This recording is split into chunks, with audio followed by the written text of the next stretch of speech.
Hi, today we will talk of the two colors, black and white, and the widow's souk.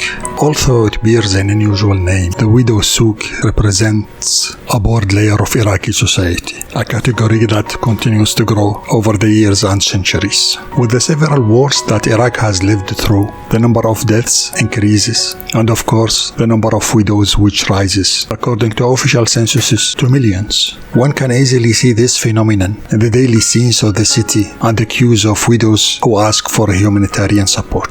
This number continues to accumulate since the wars of 1980, 1990, 2003, and the wars which followed between civil, confessional, and quite simply criminality. We will not forget, of course, the war of 2014, which gave birth to the phenomenon of women under tents. You know that wars give birth to other wars, which differ in kind and in nature, and which sometimes turn into small, dispersed wars, but sometimes more dangerous than the main war and which consumes more victims. In this neighborhood, people had the idea of creating this souk to support widowed women, to save women and their children in need. The wife, after the departure of her husband, assumes a great responsibility, and this kind of commercial activity could elevate her situation. The souk shelters a certain number of these women. It grants them the opportunity to work and to be able to meet the needs of the children. The souk becomes a source of life for these women who seek to survive in this fast and merciless world. They are here. They work from dawn until sunset, between women having shops and women sitting on the ground. They sell all kinds of things, vegetables, clothes, everything.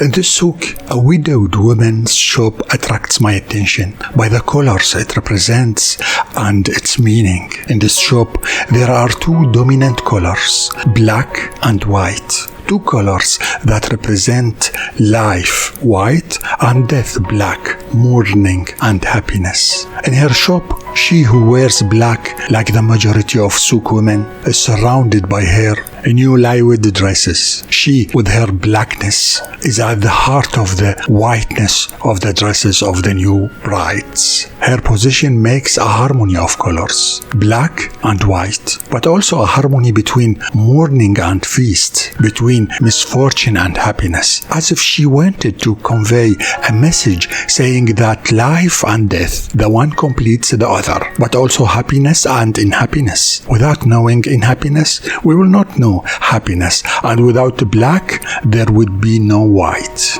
She is always active and smiling. She has all the qualities of a successful saleswoman and a woman who knows how to deal with her situation very well and to stay on her feet until the end. Always busy with fashion and its elegant way of convincing customers. She is the black, the sadness, the mourning, but which breeds the white, the happiness, with the smile and the humor that the beautiful color deserves.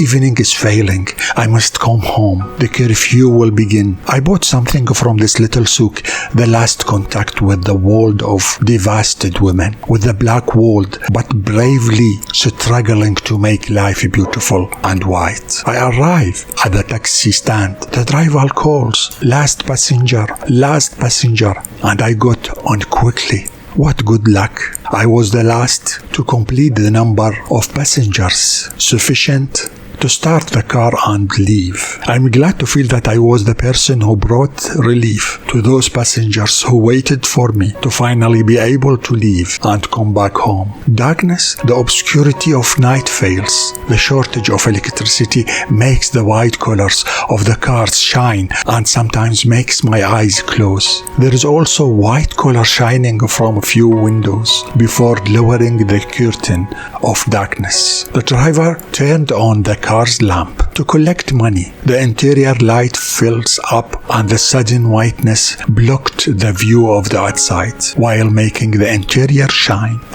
I did the usual painful movements to put my hand in my pocket and get money out of it because I was stuck with the passenger next to me. Again, I forget to take some money out before getting in the car. I noticed the dashboard. What a beauty. I am in the car called Was, Before, this vehicle was transporting only soldiers to war.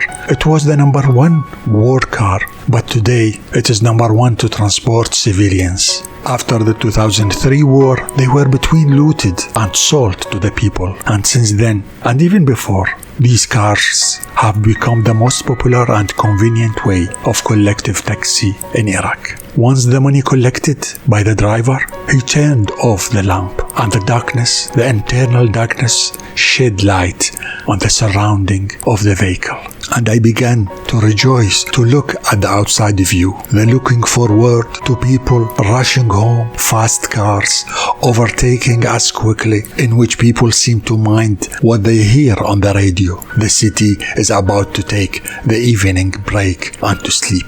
And so life, a color replaces another, and life goes on with its colors, and the black replaces white and vice versa. But when the two come together in one place, it is elegance, it is poetry. Good evening, whether it's black or white. Thank you.